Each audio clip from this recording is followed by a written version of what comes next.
자, 여러분은 아침에 하루를 시작하면서 어떻게 하루를 시작합니까? 여러분 가운데서 이제 그런 사람들이 좀 있을 거예요. 어떤 사람들이냐면, 내가 이제 드디어 하루를 시작하는구나. 오늘 하루 정말 잘 살아야 되겠다.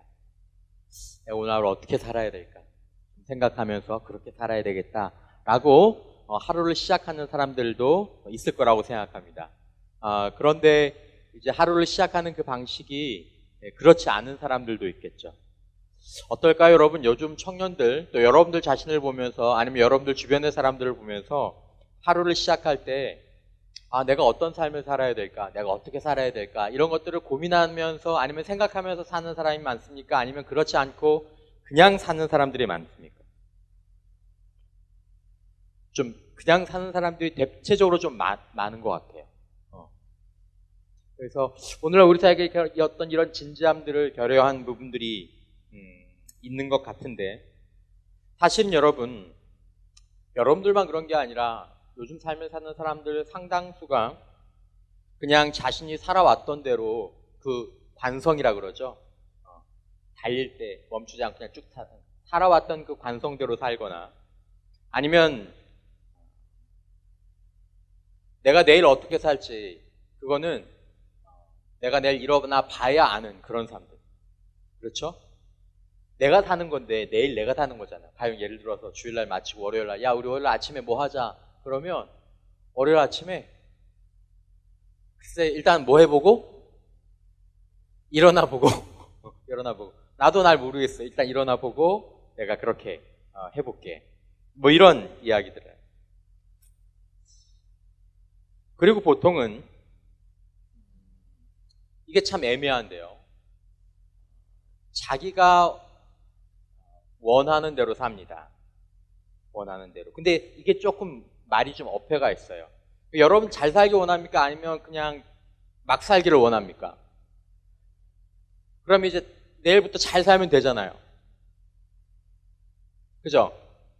근데 이렇게 잘 살기 위한 이 적극적으로 잘 사는 삶을 내가 원할 때 그대로 사라지는 게 아니고, 그거는 못 살아. 그거는 잘 안 돼요.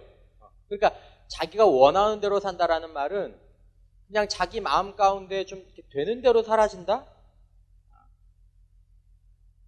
그러니까 내가 이걸 해야 되는데 난 이렇게 살고 싶은데 내 몸이 안 되고 내 마음이 안 되면 그냥 내 마음 가는 대로 약간 낮은 차원에서의 원하는 대로의 삶을 좀 살아가는 경향들이 있다라는 것입니다.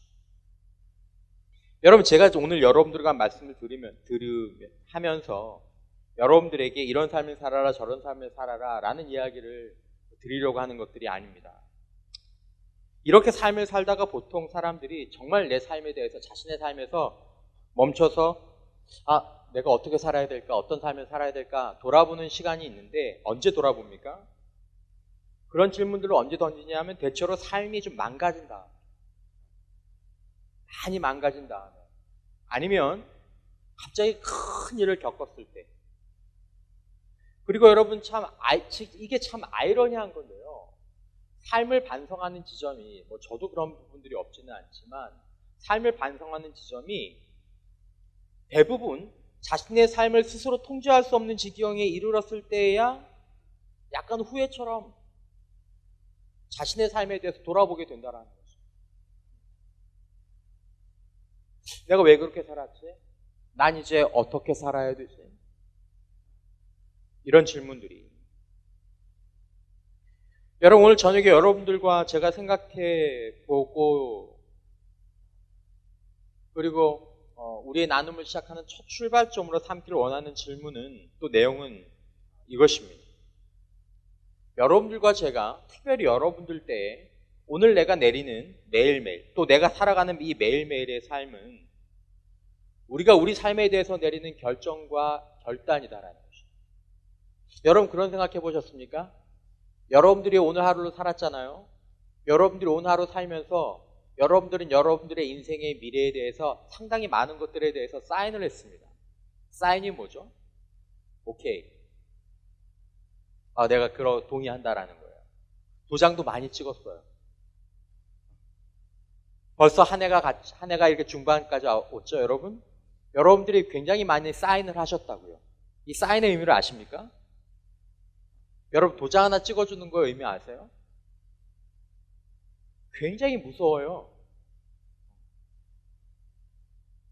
근데 저와 여러분들, 특별히 여러분들의 삶의 하루하루가 여러분들의 미래를 대해서 사실은 어떤 하나의 사인이라는 것입니다. 여러분, 그 사인은 보통 빠르게는 초등학교 4, 5, 6학년? 에서 여러분들 대학교 거의 20대 중반 정도까지 그때 정말 많은 양의 사인을 하게 돼요. 미래에 대해서. 지금 여러분들과 저의 모습, 특별히 여러분들의 모습만 놓고 보자면 지금 여러분들의 모습은 여러분들이 사실 초등학교 때, 중학교 때 여러분들이 사인한 모습입니다. 행동으로. 그런 줄 몰랐지만 사실은 여러분들이 사인하셨어요. 그래서 여러분들이 지금 현재의 모습 가운데, 저의 현재의 모습 가운데 있는 겁니다. 제 비유가 동의가 되시죠? 여러분들은 몰랐지만 그게 다 사인이었어요. 만약에 여러분들이 그런 줄 알았다면 여러분들이 그렇게 하지 않았을 테지만 안타깝게도 시간은 이미 흘러 지나가서 굳은 콘크리트처럼 되어버린 거죠. 그래서 몇 번 제가 설교하면서도 얘기했지만 제가 군목으로 있을 때 신병들 교육 이렇게 쭉 하고 아마 요 토요일 요 시간들이 신병들 교육하는 시간이니까 지난주 신교대 들어간 친구들 한번 교육받고 있을 거예요. 가면 이제 뭐 그냥 물어봐요. 지금까지 살아왔던 자신의 삶에 대해서 후회하는 사람 손 들어보시죠. 그럼 한 90명, 90% 정도 손 듭니다. 90% 이상이. 여러분, 그럼 여러분들 지금 여러분들의 삶이 돌아갈 수 있다면 만약에 중학교 2학년으로 돌아가고 싶다면 초등학교 6학년으로 돌아갈 수 있다면 대부분 중학교 제가 얘기하면 중학교 아니면 뭐 고등학교까지 돌아갈 수 있다면 여러분 제일 꼭 하고 싶은 게 뭐예요? 그러면 아이러니하게도 거의 대부분 뭘 다시 해보고 싶냐고 물어보면 진짜 여러분 거의 대부분 뭐라 그래요? 여러분들 그래요? 지금 하라고 그걸. 진짜 그렇게 얘기하더라니까. 왜냐하면 그 친구들이 꿈이나 그것이 없어서 그런 것이 아니라 자기가 지금 생각을 해보니까 자기가 그 중학교 2, 3학년 때 그냥 자기는 친구 따라서 그냥 철없이 소위 말하는 생각 없이 오늘 내가 어떻게 살아야 될지 생각 없이 그냥 살았는데 알고 보니까 그게 다 사인이었던 거죠. 그리고 그 결과가 몇 년 후에 자신의 삶 가운데 그렇게 나타나는 걸 보면서 다시 돌아가면 인생에서 다른 형태의 사인을 하고 싶다라는 생각을 하게 된다는 거죠. 그러니까 여러분 오늘 말씀드리고 싶은 건 뭐냐면 우리가 보통 살아갈 때 이 하루를 살아가면서 요즘 삶을 살아가면서 어떻게 살아야 되지? 어떤 삶을 살아야 되지? 별로 이렇게 생각하는 게 우리들한테 기분 좋은 일은 아니고 그게 왜 필요하지? 그냥 도덕책에 나오는 일 아니야?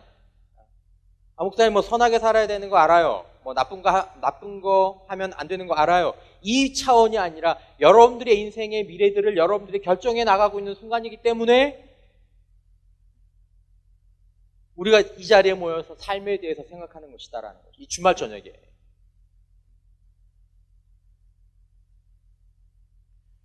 여러분 제가 지금 이렇게 생각을 해보면 제가 여러분들 나이 때 했던 모든 행동들의 영향이 지금 저에게 그대로 연결되어 있어요. 정말 여러분들 때 했던 내가 잘 모르고 했지만 다행히 내렸던 좋은 결정들, 좋은 행동들이 지금 제 삶에 그대로 이어져서 있고요. 제가 여러분들 시기에 조금 더 결정을 해서 지혜롭지 못하게 했던 그것도 지금 제 삶에 그대로 들어와 있습니다. 오늘 여러분들이 내리는 결정들 마찬가지.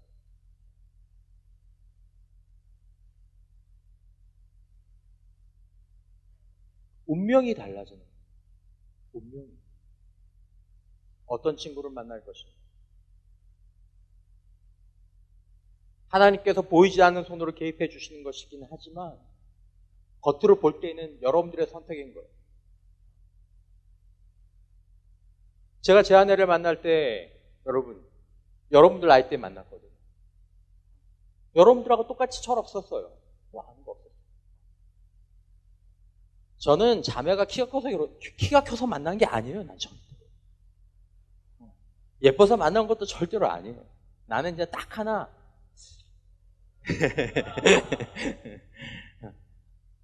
되게 성실해서 되게 성실하고 되게 진실해서 그게 참 좋았던 것 같아요.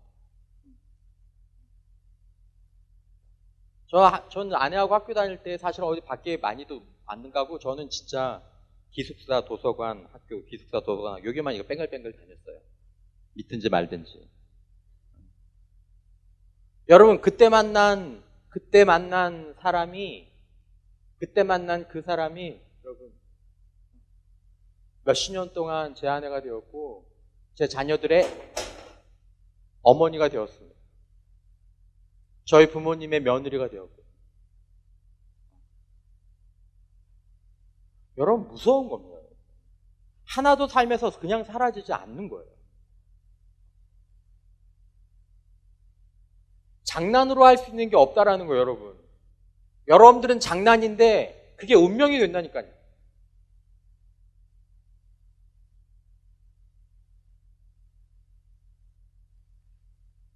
어떤 것은 우리의 삶 가운데 미래에 유익한 것이, 어떤 것은 미래에 나쁜 것에 영향을 주는 것입니다. 그러니까 여러분들과 저는 현재를 살아가고 있지만 동시에 미래를 만들어 나가고 있다는 생각을 여러분들의 삶의 순간순간 하셔야 될 필요가 있다는 것입니다. 그러므로 여러분, 우리는 마땅히 다른 사람들이 그런 생각을 하지 않는다고 할지라도 마땅히 이 질문을 하면서 하루의 삶들을, 그리고 사소해 보이는 것 같지만 절대로 사소하지 않은 결정들을 해 나가야 되는 것입니다. 오늘 내가 어떤 삶을 살아야 할까? 내가 어떻게 그런 삶을 살 수 있을까? 오늘 나의 이 만남은, 오늘 나의 이 행동은 내 미래에 어떤 결과로 나타나게 될 것일까? 왜냐하면 반드시 오늘 여러분들의 만남과 여러분들의 행동은 반드시 미래에 열매가 되게 돼 있어요. 어떤 것들은 굉장히 드러나는 열매가 되지만 어떤 것들은 드러나지 않지만 열매가 되는 것이다라는 거죠. 지금 여러분들과 저는 운명을 빚어가고 있습니다.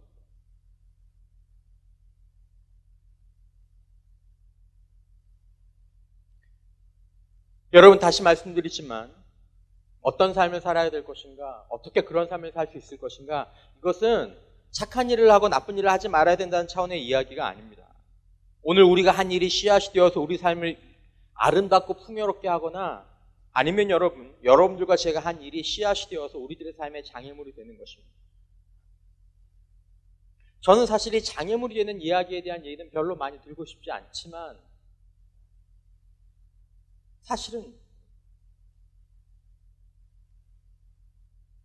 여러분들이 하루하루 또 어떤 결정들을 내릴 때 현재를 누리면서 이것이 내 인생에, 내 미래에 어떤 영향을 미치게 될지를 한 번쯤은 생각해 보면서 살아야 한다는 것입니다. 내가 하루를 이렇게 살았는데, 내가 일주일을 이렇게 살았는데, 내가 한 달을 이렇게 살았는데, 내가 한 학기를 이렇게 살았는데 이게 내 인생에 나중에 어떤 영향을 주게 될까? 하나님,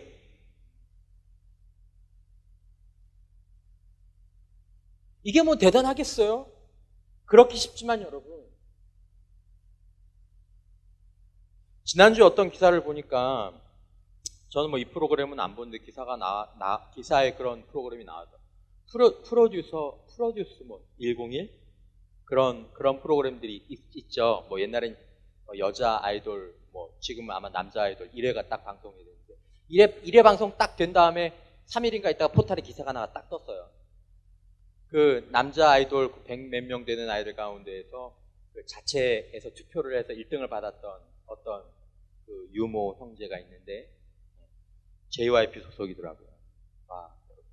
JYP에 연습생으로 들어가서 TV에 출연했으면 이 인생 열린 거잖아요. 그죠? 아닌가요? BTS 정도는 돼야 되나요?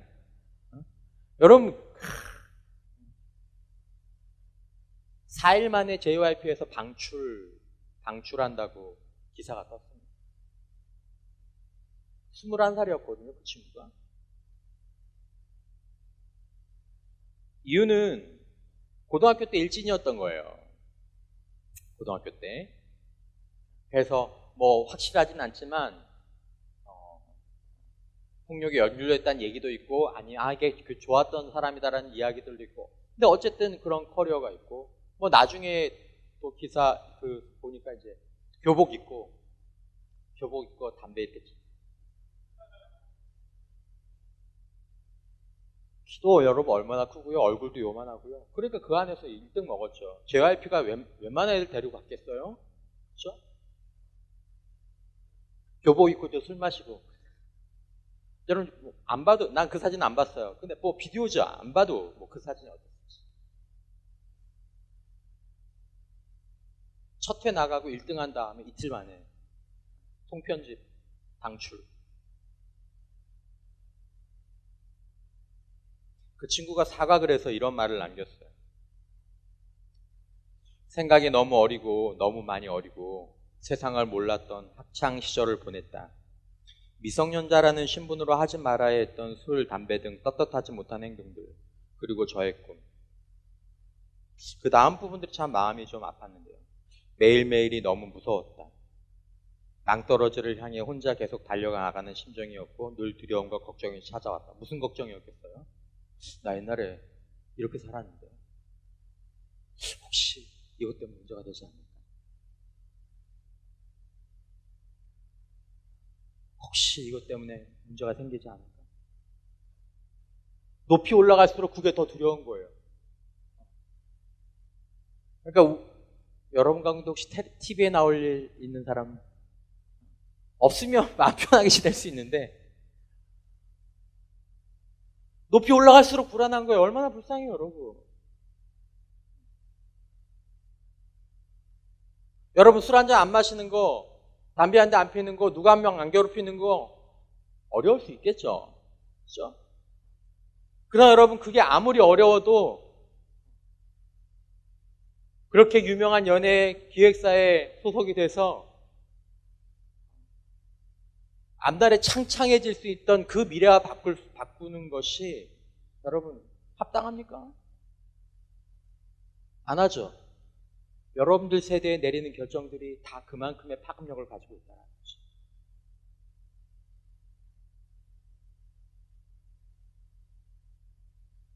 여러분 지금도 여러분들의 인생과 여러분들의 미래를 가지고 지금 현재 여러분들이 사용하시고 계시는, 그 친구는 몰랐겠지만 철이 없었다고 하지만 그게 우리 인생에서 소위 말하는 익스큐즈가 되지 않는 거예요. 몰랐겠지.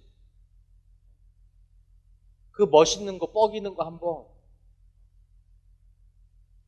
그 재미있는 한두 시간, 그것과 직업을 바꾼 거예요, 여러분.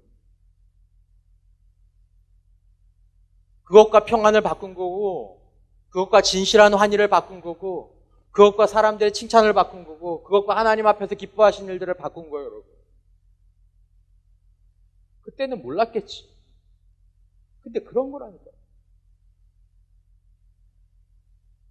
그러니까 여러분, 오늘 하루를 살면서 여러분들의 하루를 그냥 젊었을 때는 되는 대로 사는 거고 나중에 인생을 수정하면 되지, 그게 안 된다라는 것입니다. 대가를 지불해야 된다라는 거예요. 심지어 초등학교 후반부터 중학교, 고등학교, 여러분들 세대 거의 무엇인가를 되돌릴 수 있는 거의 마지막 단계.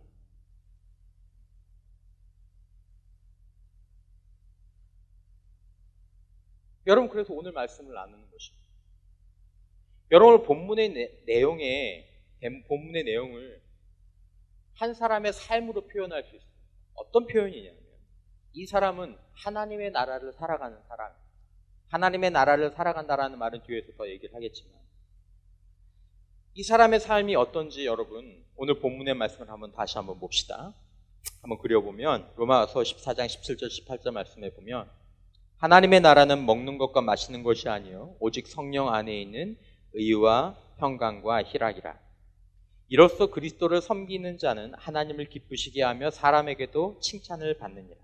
여러분, 이 사람은 이 표현을 따지면 어떤 삶을 사냐 하면 의로운 삶을 삽니다. 여기서 말하는 의로운 삶을 조금 바꾸겠습니다. 뭐라고 하냐면 그냥 제대로 된 삶을 산다고 합시다. 제대로 된 삶. 누구에게 말할 때 어우 잘 사네, 부끄럽지 않은 삶, 누가 지나가도 봐도 괜찮은 삶. 더 좋게는 이 사람이 이런 삶을 산다고 하면 와 잘 사네 라고 박수 쳐줄 수 있는 그런 삶을 이 친구가 사는 거예요. 그러다 보니까 누구에게 숨길 것도 없고 누구를 두렵게 하는 것도 없는 뭐가 있어요? 의와 뭐가 있어요? 평강이다라는 평강. 이건 사실은 피스, 평안한 거예요. 여러분, 무엇인가 잘못하고 나면 마음이 어때요? 불안하죠. 그 친구 TV에서 막 조병이 나오고 1등 했습니다. 유모군이 1등입니다. 왜냐하면 제대로 못 살았으니까. 그리고 뭐가 있습니까? 평안한 가운데 그 다음에 뭐가 있습니까? 그런 것들 이뤘을 때 제대로 살고 평안한 가운데 1등입니다. 그럼 뭐가 있어요? 와! 신났을 거 아니에요. 매일매일 와 하면 이건 미친 거지만, 그죠? 평소에는 이렇게 평안하다가 어떤 일이 탁 이렇게 와 마음껏 누릴 수 있고 마음껏 즐길 수 있고. 그리고 또 어떻다고 합니까? 이 사람이 하나님을 기쁘시게. 그리고 동시에 어떠세요? 사람들에게 뭘 받는 삶? 칭찬을 받는 삶을 살아간다. 이 모습이 하나 오늘 본문에 이 사람의 이야기가 나오고 있는 것입니다. 여러분, 이 사람은 시편 1편 3절에 나오는 것처럼 이런 사람이에요. 복이 있는. 그는 시냇가에 심은 나무가 철을 따라 열매를 맺으며 그 잎사이가 마르지 아니한 같으니 그가 하는 모든 일이 다 형통하리로다. 여러분, 사람들은 제대로 사는 삶에 대해서는 인색하고 대신 그렇게 삶을 살지 않으면서 마음의 평강과 희락이 있기를 원합니다. 그리고 그런 것들을 추구합니다. 근데 그런 것들은 거짓 평강이고 거짓 쾌락이죠. 그 시간 지나면 더 큰 문제들이 찾아오게 됩니다. 여러분, 손쉬운 평강, 손쉬운 쾌락, 여러분 그것들은 삶의 유익이 아니라 반드시 도구로 되돌아오게 되어 있다는 것을 우리가 기억할 필요가 있습니다. 여러분, 제대로 된 삶을 살지 않으면서 삶은 형통하기를 바라고 제대로 된 삶을 살지 않으면서 하나님의 기쁨과 사람들의 칭찬을 받으려고 하지만 여러분, 출발점, 제대로 된 삶을 살지 않으면 돌아오는 것은 후회와 두려움과 슬픔이다. 그럼 제대로 살아야 되는 거예요. 무슨 하나님이 축복하시면 하나님의 축복은 제대로 된 삶을 사는 게 하나님의 축복인 줄 믿으시기를 주님의 이름으로 축원합니다. 여러분 꼭 기억하세요. 성경 어디에도 제대로 된 삶을 빼놓은 하나님의 축복이 나온 데가 없어요. 복 있는 사람은 그 다음에 보십시오. 악인의 꾀를 쫓지 아니하고 죄인들의 길에 서지 아니하고 오만한 자의 자리에 앉지 않고 제대로 살잖아요.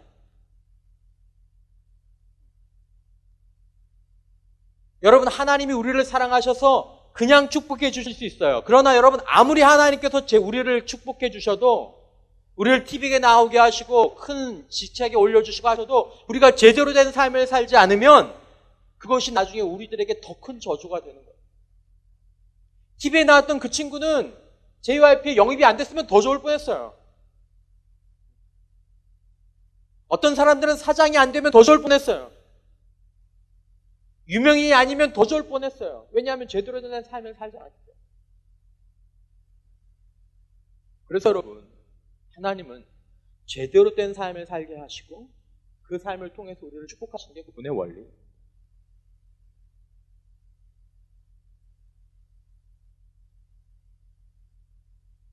오늘 제대로 사는 그 삶은 천재를 누리는 기쁨이 됩니다.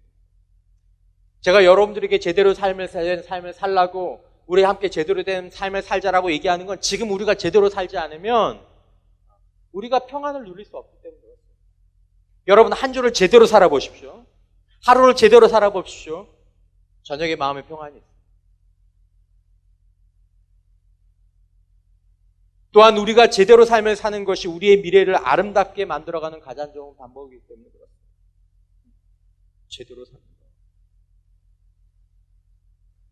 여러분 오늘 본문에 나오는 용어 하나를 정리하면서 말씀을 나누겠습니다. 여러분 본문에 보면 하나님의 나라라는 표현이 나옵니다. 무슨 나라요? 다시 한번 무슨 나라요? 하나님의 나라, 하나님의 나라.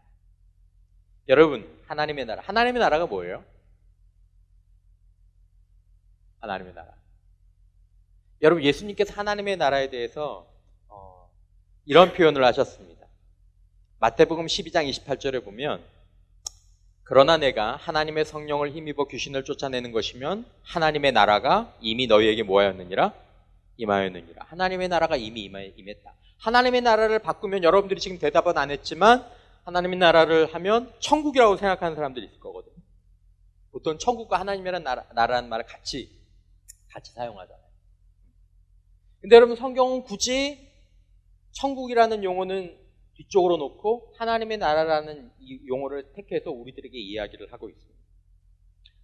누가복음 17장 20절에서 21절 말씀해 봐도 이렇게 나옵니다. 바리새인들이 하나님의 나라가 어느 때에 임하나이까 묻거늘. 여기서 말하는 바리새인들이 말하는 하나님의 나라는 사실은 공간적인 천국이었어요. 언제 이 땅이 유토피아가 됩니까? 근데 예수님께서 뭐라고 말씀하셨냐면 예수께서 대답하여 이르시되 하나님의 나라는 볼 수 있게 임하는 것이 아니요 또 여기 있다 저기 있다고도 못하리니 하나님의 나라는 어디 안에 있느니라? 너희 안에 있느니라. 잘 이해하기가 어려운 말씀이죠. 사실 이 부분은 길게 말씀을 드려야 되겠지만 오늘 짧게 말씀을 드리면서 오늘 우리가 나누기를 원하는 주제들을 다시 한번 정리하기를 원합니다. 여러분 예수님이 말씀하신 하나님의 나라, 천국의 본질은 장소가 아닙니다. 그 사실을 먼저 기억하십시오. 예수님께서 말씀하신 하나님 나라의 본질은 장소가 아니다. 우리가 생각하는 하나님의 나라의 본질은 장소거든요. 근데 그 개념을 조금 바꿔야 된다는 것입니다. 여러분 예수님은 천국이라는 표현이 아니라 이 하나님 나라라는 표현을 사용하셨습니다. 여러분 물론 넓은 의미에서 보면 하나님의 나라는 우리가 죽어서 갈 천국이 포함되지만 하나님 나라의 본질과 생명은 장소가 아니라 하나님과 우리 사이의 관계입니다. 하나님과 우리 사이에 뭐라고요? 관계입니다. 꼭 기억해 두십시오. 하나님 나라의 본질은 장소가 아니라 가장 우선적으로 하나님과 하나님과 우리 사이의 관계를 의미하는 것이다. 목사님, 이 말도 잘 이해가 안 되죠? 조금 더 말씀을 드리면 충분히 이해가 될 겁니다. 자, 무슨 말이냐면 여러분, 이렇게 생각하면 쉽습니다. 하나님의 나라는 기본적으로 나와 여러분들이 하나님의 나라입니다. 이렇게 생각해 보면 됩니다. 우리가 국가의 근간이 뭡니까? 여러분? 국가의 근간은 영토도 있고 주권도 있고 하지만 국가의 가장 중요한 근간은 누가 있어야 돼요? 국민이 있어야 돼요. 국민. 나라의 핵심은 뭐니 해도 국민입니다. 그러니까 여러분, 대한민국이라는 이 국권에 소속되어 있고 때로는 통제받는, 여러분들은 어느 나라 법의 통제를 받습니까? 대한민국 법의 통제를 받잖아요. 대신 대한민국의 주권의 보호도 받습니다. 이번 주에 프랑스에서 프랑스 특수부대가 저기 아프리카에서 특수작전을, 인질로 잡혀간 자국민을 보호하기 위해서 특수작전을 펼쳤어요. 진짜 영화에 나오는. 자기들이 들은 첩보에는 프랑스인 2명이 인질이 돼서 이제 말리로 잡혀간다는 거예요. 그러니까 자국민 2명을 구출해내기 위해서 특수부대가 날아갔습니다. 가서 프랑스 특수부대원 2명이 교전 중에 사망하고 그 2명을 구해냈는데 가서 보니까 2명만 있는 게 아니라 4명이 있었어요. 한 명은 미국인이고 한 명은 한국인. 4명을. 왜요? 프랑스가 왜 거기까지 갔습니까? 자기 나라 국민들 보호하는 사람들. 그러니까 여러분, 하나님의 나라는, 하나님과 바른 관계를 맺고 있는 사람이 그 중심에 있는 것입니다. 그러니까 왕이신 하나님과 그 그 백성인 우리, 아버지이신 하나님과 자녀인 우리가 하나님의 나라다. 조금 이해가 더 가시죠? 그래서 여러분, 사실은 하나님 나라의 본질은 무엇이냐면 우리가 하나님의 나라. 여러분 한 번만 따라서 해주세요. 내가 하나님의 나라입니다. 한 번만 더. 우리가 하나님의 나라입니다. 여러분, 저와 여러분들, 하나님의 백성이고 하나님의 자녀인 저와 여러분들이 하나님 나라의 본질이다라는 것입니다. 이것이 하나님의 과심이고 이것이 하나님의 목적이다라는 것입니다. 그래서 하나님께서 그래서 하나님, 제가 계속 몇 주간 계속 똑같은 본문을 인용하는 이유는 여러분들이 귀에, 머리에 아주 마음판에 새기라고. 요한복음 1장 12절에 나오는 것처럼 영접하는 자, 곧 그 이름을 믿는 자들에게는 하나님의 뭐가 되는 권세를 주셨으니 자녀가 돼. 이 말을 바꾸면, 오늘 용어로 바꾸면 하나님의 나라가 되는 권세를 주셨어요. 자격을 주셨다라는 거예요. 그러니까 여러분, 우리가 모두가 다 대한민국 국민으로 다 모든 자격을 가지고 있어요. 근데 여러분, 자격은 다 가지고 있지만 그 국민다운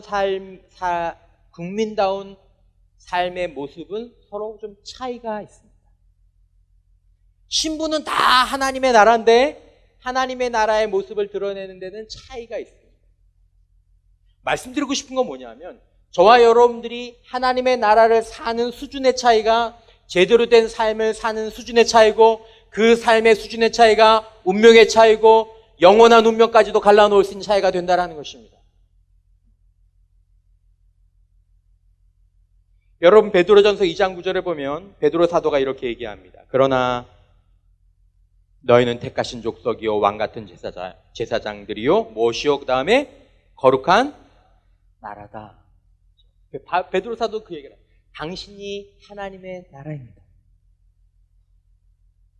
내가 하나님의 나라입니다. 그러므로 여러분들은 저와 자신을 이렇게 불러야 합니다. 나는 하나님의 자녀입니다. 나는 하나님의 백성입니다. 나는 하나님의 나라입니다. 여러분 이제 문제는 정말 핵심적인 문제는 어떻게 우리가 하나님의 나라를 살아갈 수 있느냐. 다 하나님의 나라인데 하나님의 나라를 살아가는 사람이 있고 하나님의 나라를 살지 못하는 사람이 있는 것입니다. 여러분 이것들을 잘 이해하고 이 나라를 살아가지 못하면 저와 여러분들이 현재의 축복과 미래의 축복을 모두가 다 잃어버리게 되는 것입니다. 이 하나님의 나라를 사는 것이 곧 신앙의 삶입니다. 이것이 우리 신앙의 핵심입니다. 그리고 우리가 사는 그 하나님의 나라를 다른 사람들에게 알려주는 것. 오늘 새벽에도 담임 목사님 말씀하셨죠? 전도는 누구 찾아주는 거라고요? 아버지 찾아주는 것. 왕 찾아주는 것입니다. 야, 너 하나님의 아들이야. 야, 너 하나님의 백성이야. 이걸 찾아줘서 하나님의 나라를 살게 하는 것입니다. 제대로 된 삶을 살아서 평강을 누리고 희락을 누리고 하나님을 기쁘시게 하고 사람들의 칭찬을 받고 그들도 우리처럼 다른 사람들에게 아버지 찾아주고 왕을 찾아주고 그 나라를 살게 하는 것이 우리의 삶의 목적이다라는 것입니다.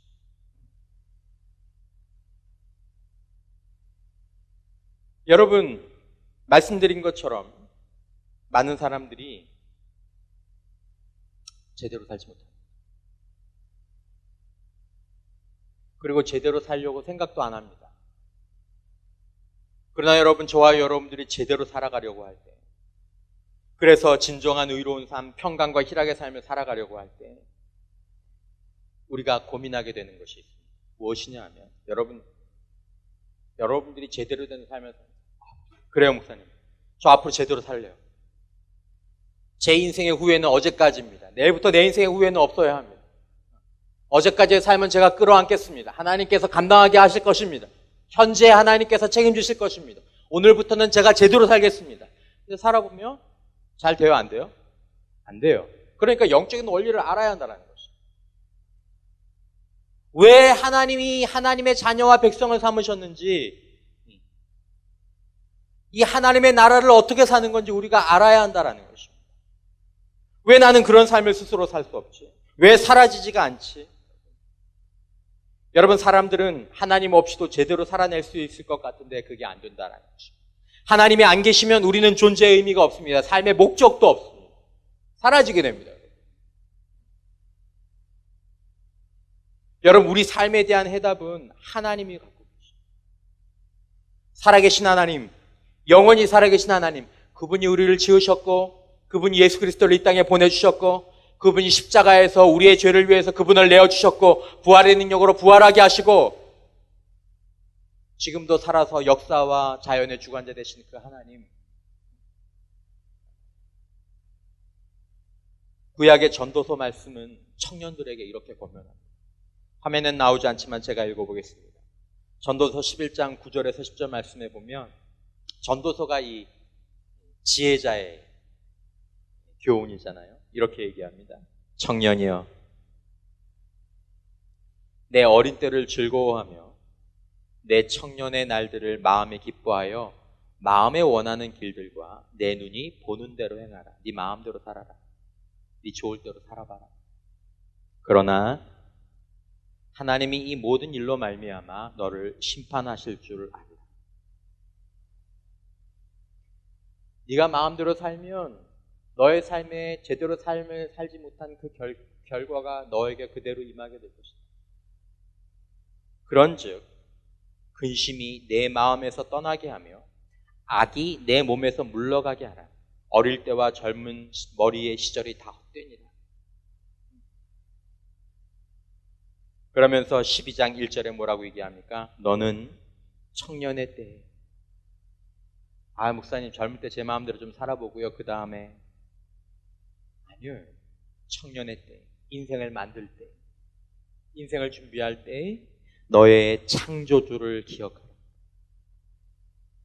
곧 공고한 날이 이르기 전에, 나는 아무 낙이 없다고 할 해들이 가깝기 전에, 청년들이여 너는 젊을 때에, 청년의 때의 창조주를 기억하라. 여러분, 하나님을 기억한다라는 말은 무슨 말입니까?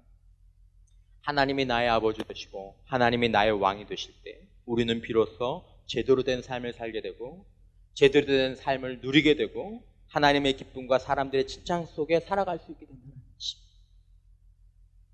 하나님의 나라를 산다라는 것은 하나님이 내 삶의 아버지 되시고 하나님이 내 삶의 왕이 된다는 것입니다.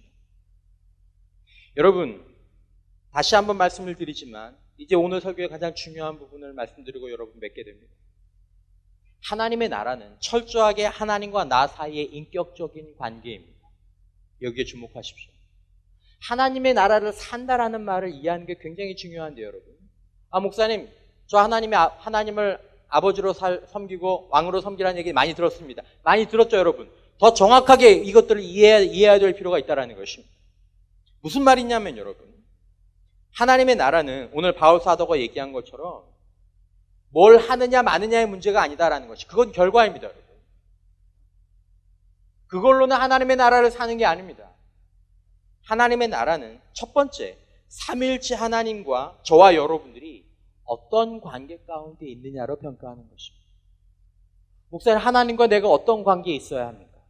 그래야 어떤 관계에 있을 때 우리가 비로소 하나님의 나라를 내가 살고 있다라고 얘기할 수 있습니다. 여러분들은 여러분들의 모습을 보면서 나 지금 하나님의 나라를 살고 있어. 어떤 때 여러분들 그 얘기를 할 수 있습니까? 내가 오늘 예배 나오니까? 술 마시는 거 참았으니까?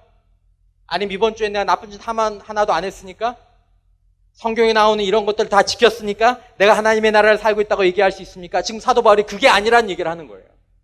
먹고 마시는데 하나님의 나라가 있는 것이 아니라는 얘기를 하는 거예요. 그럼 뭐냐? 두 가지 오늘 단어가 나오는데, 하나는 성령 안에서라는 단어가 나오고 그리스도를 섬긴다라는 말이 나오는데, 말씀을 드리겠습니다, 여러분. 첫 번째는 뭐냐면, 하나님의 나라를 산다는 것은 가장 중요한 건 뭐냐면, 1차적으로 중요한 건 뭐냐면 삼위일체 하나님과 함께 하는 것입니다. 이 첫 번째입니다. 여러분, 제 아들들이, 제 딸이 저와 아버지와의 관계를 누린다라는 의미의 첫 번째 관계는 그 아이들이 나와 함께 사는 것입니다. 그러므로 여러분, 하나님의 나라를 살려는 사람, 하나님의 나라를 사는 사람의 첫 번째 조건은 뭐냐면 지금 있는 그 자리에서 하나님과 그가 인격적으로 함께 있어야 한다는 거죠. 떨어지지 않고. 여러분, 지금 여러분들의 하나님이 어디에 계십니까? 지난 한 주 여러분들의 하나님은 여러분들과 어떤 상태에 있었습니까?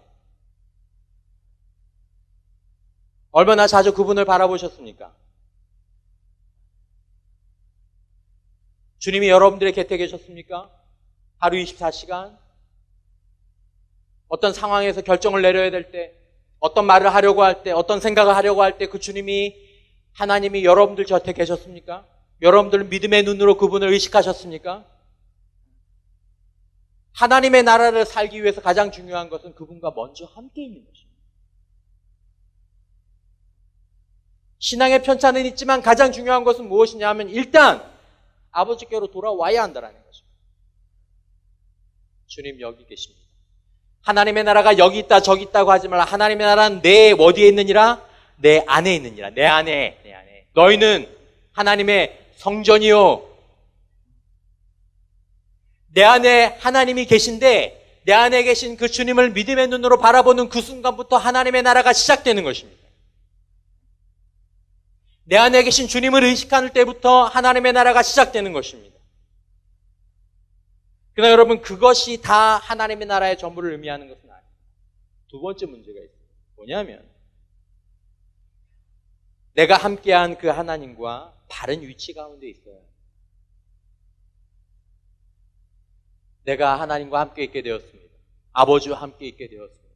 왕이신 하나님과 함께 있게 되었습니다. 그러면 함께 있는 그분이 정말로 내 아버지가 되시고 그분이 내 삶에서 왕의 자리에 계셔요.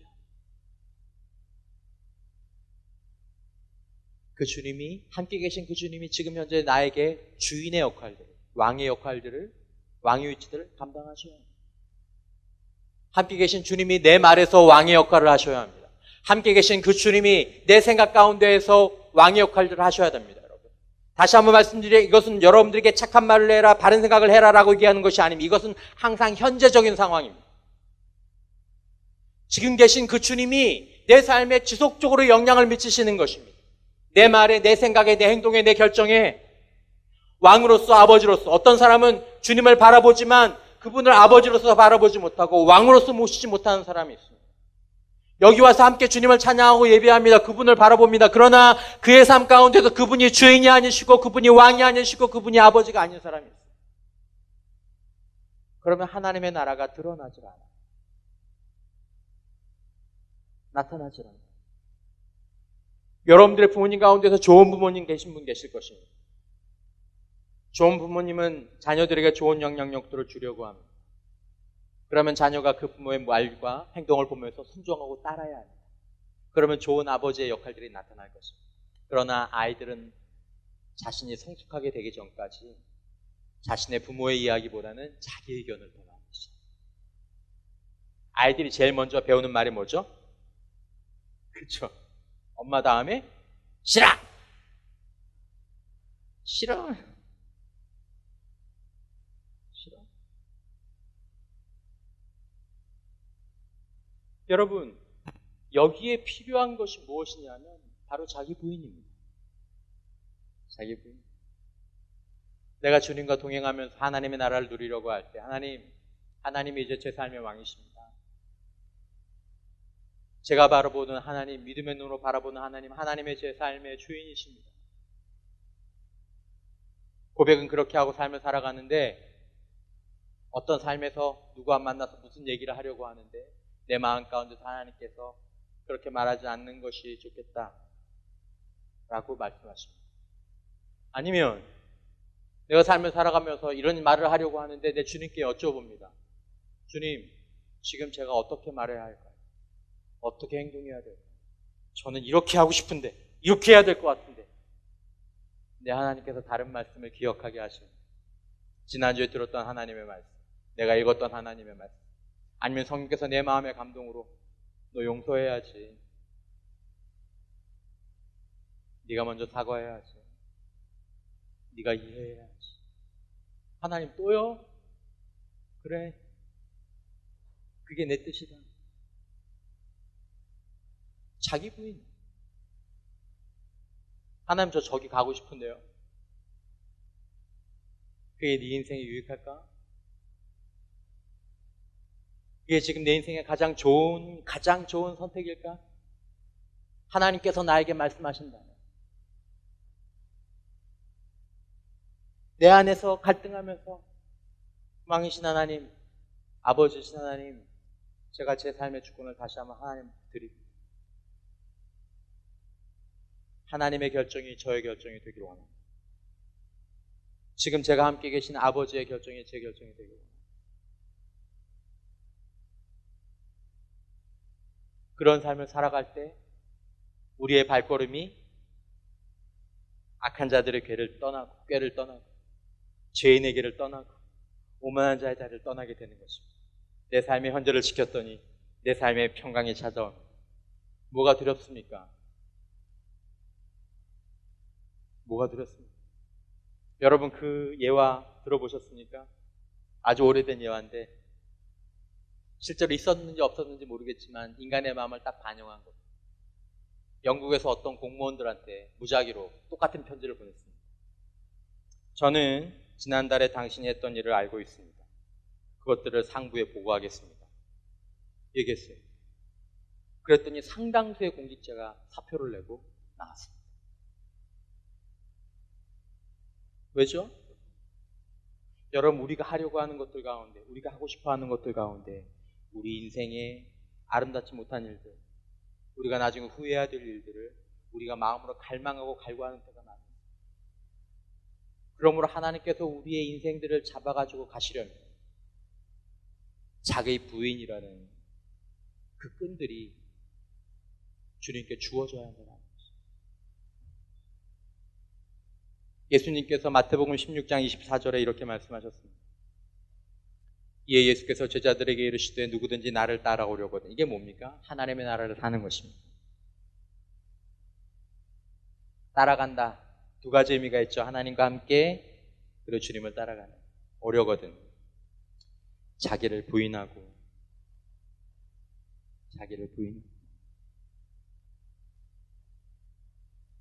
여러분 제대로 된 삶은 자기를 부인하고 하나님이 우리들의 삶의 아버지와 왕이 되시는 삶을 요구하는 삶입니다.